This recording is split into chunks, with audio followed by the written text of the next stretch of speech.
વીજ ડૂલ થવાની સમસ્યાના કારણે ઉદ્યોગકારો, ગ્રામજનો, સરપંચોએ હલ્લાબોલ મચાવ્યો છે.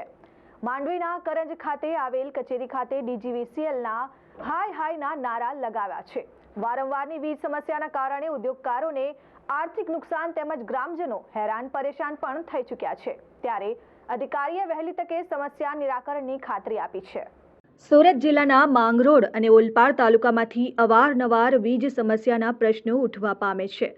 ઘણા કિસ્સાઓમાં ગ્રામજનોએ કચેરીએ ધસી જઈ હલ્લાબોલ પણ મચાવતા હોય છે. સૌથી વધુ માંગરોળ તાલુકામાં વીજ સમસ્યા ઉદ્ભવે છે. ત્યારે આજરોજ માંડવીના કરંજ ગામ ખાતે આવેલ મુખ્ય ઇન્ડસ્ટ્રીયલ કચેરી ખાતે ઉદ્યોગકારો, ગ્રામજનો અને સરપંચો એક સાથે ભેગા થઈ હલ્લાબોલ મચાવ્યો હતો. ડીજીવીસીએલ કચેરી ખાતે પહોંચી વારંવાર થતી વીજ સમસ્યા, જેમ કે કલાકો સુધી વીજ પુરવઠો ખોટકાવો, પુરવઠો ટ્રીપ થવું તેમજ ડીમ લાઇટ રહેવી જેવી અનેક વીજ સમસ્યાને પગલે અકળાયેલા લોકોએ ઉગ્ર રજૂઆત કરી હતી. વીજ સમસ્યાના કારણે માંગરોળ તાલુકાના પીપોદરા, બોરસરા, પાનસરા સહિતના વિસ્તારમાં સંખ્યાબંધ નાના મોટા ઉદ્યોગો આવેલા છે. ઉદ્યોગકારોને વીજ પુરવઠો ખોટકાઈ જવાના કારણે આર્થિક નુકસાન વેઠવું પડી રહ્યું છે. વીજ પુરવઠો ખોટકાતા પ્રોડક્શન અટકી જાય છે. કામદારોને રજા આપવી પડે અથવા તો ચાલુ નોકરી પગાર પણ આપવું પડે છે, જેને કારણે ઉદ્યોગકારોને આર્થિક નુકસાન ભોગવી રહ્યા છે. છેલ્લા ઘણા મહિનાથી વીજ ડૂલ થવાની સમસ્યા સર્જાતા અનેક વખત લેખિત અને મૌખિક રજૂઆત કરવા છતાં નિરાકરણ ન આવતા આજે સૌએ ભેગા મળીને કચેરી ખાતે મોરચો લઈ પહોંચ્યા હતા.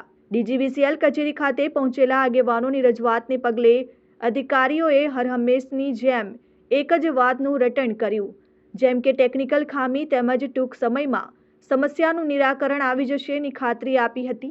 જો કે અકળાયેલા લોકોએ ચીમકી પણ આપી છે કે જો વહેલી તકે વીજ સમસ્યાનું નિરાકરણ ન આવશે તો ફરીવાર હજી પણ મોટી સંખ્યામાં લોકોને એકત્ર થઈ ફરી હલ્લાબોલ કરીશું. HR Modi, scheme division executive engineer. Sir, જે ઉદ્યોગપતિઓ અને ગ્રામજનો આજે અહીંયા આવ્યા છે આટલી મોટી સંખ્યામાં, એ લોકોની શું રજૂઆત છે, શું સમસ્યા છે? એઓને એમના સહજ ફીડરમાં વીજ વિક્ષેપને લગતા પ્રશ્ન છે. સહજ ફીડરની લંબાઈ 8 થી 10 કિલોમીટરની આસપાસ છે અને આપણે છેલ્લા 3-1 મહિનાથી એના ઉપર પોલ ઉપર કેબલની કામગીરી ચાલુ છે.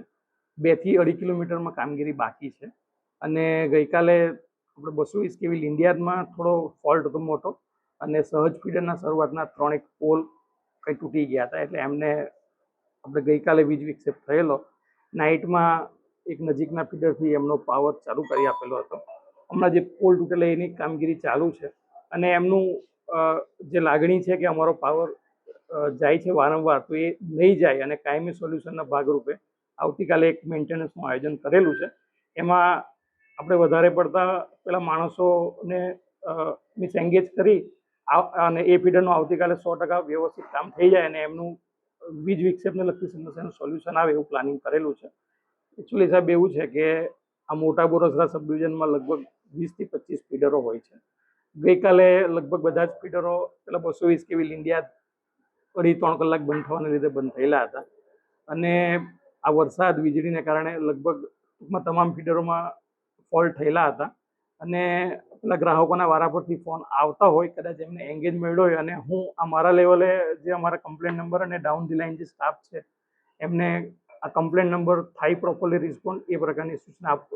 પ્રી મોન્સૂન કામગીરીમાં આપણે વખતો વખત પેલું પ્રિવેન્ટિવ મેન્ટેનન્સ કરવામાં આવે છે, પણ આ ફીડરને અમે લોકોએ આ ફીડર ઉપર મોટા બોરસરા અને પાનસરા 2 ગામડા જોડાયેલા હોય એ ફીડરને ઓવરહેડ XLP આ કેબલ નાખી અને કાયમી સોલ્યુશન થાય તેવું પ્લાનિંગ ટૂંકમાં કરેલું છે.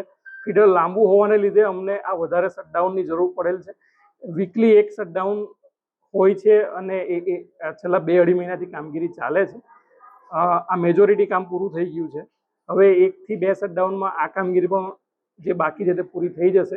આવતીકાલે અમે આનું આ પ્રોપર મેન્ટેનન્સનું પ્લાનિંગ હાથ ઉપર ટૂંકમાં લીધું છે અને આ જે જગ્યાએ પોલ ઊભા થયા છે ત્યાં કેબલની કામગીરી કાલે પૂરી કરશું અને બાકીના ભાગમાં વ્યવસ્થિત મેન્ટેનન્સ કે જ્યાં જે કંઈક કરવા પાત્ર છે તે બધું કરાવી અને આનું સોલ્યુશન 100% આવી જશે. હું આપના માધ્યમથી તમામ આ વીજ ગ્રાહકોને એક મીન્સ અપીલ કરું છું કે આવતીકાલને માટે અમને કામગીરી કરી લેવા દો. તમારા આ પ્રશ્નોનું સોલ્યુશન 100% આવશે અને તમારા પ્રશ્નના સોલ્યુશન માટે જ અમે લોકો અહીં એક જવાબદાર અધિકાર તરીકે બેઠા છે. મારું નામ એમીન કુંજડિયા છે. હું મોટા બોરસનામાં જરીના ઉદ્યોગ સાથે જોડાયેલો છું. અમે સમસ્યા એવી લઈને આવ્યા છીએ કે 3 મહિનાથી અમે વારંવાર આ લોકોને કામગીરી કરવા માટે સમય આપીએ છીએ. વીકમાં 1 દિવસ શટડાઉન પણ આપીએ. તો આજે 3 મહિનામાં અમે 20 દિવસ પૂરી ઇન્ડસ્ટ્રી ચલાવી નથી શક્યા. કંઈક ને કંઈક ફોલ્ટ હોય, દિવસમાં 8-8 કલાક પાવર જાય. તો એ સમસ્યાનું અમે નિરાકરણ કરવા માટે અહીંયા આવ્યા હતા. હવે આ લોકો પોલ બી નાખે ને તો એમાં આજે પોલ નાખે શટડાઉન કરીને, હવે એ પોલને એમને ખુલ્લા મૂકીને વહી જાય, એની લીધે શોર્ટ સર્કિટના પ્રોબ્લેમ આવે છે. એ પાછું અઠવાડિયું સોલ્યુશન આ લોકો કરે છે. હવે ગવર્મેન્ટ આટલું બધું ડિજિટલ કરવા માટે મહેનત કરે છે, આ લોકોને પૂરતું ફંડિંગ આપે છે, તો આ લોકો ક્યાં વાપરે છે, કેવા માર્ગે વાપરે છે એ અમને આઈડિયા નથી. કારણ કે જો ગવર્મેન્ટ આટલી એક્ટિવ હોય છતાં પણ આ લોકો નિવારણ નહીં લાવી શક્યા તો કોઈ મતલબ નથી. હવે 3 મહિનાથી અમે ઇન્ડસ્ટ્રી 20 દિવસ નથી ચલાવી શક્યા. આ લોકો પાસે અમે રિપોર્ટ પણ માંગ્યો કે તમે અમને 3 મહિના 90 દિવસમાં કેટલા દિવસ પૂરતો પાવર આપ્યો છે. તો આજે અમારી હાલત જે બાકીના રાજ્યો કરતાં પણ ખરાબ છે. Bureau report, RN news, Mandvi.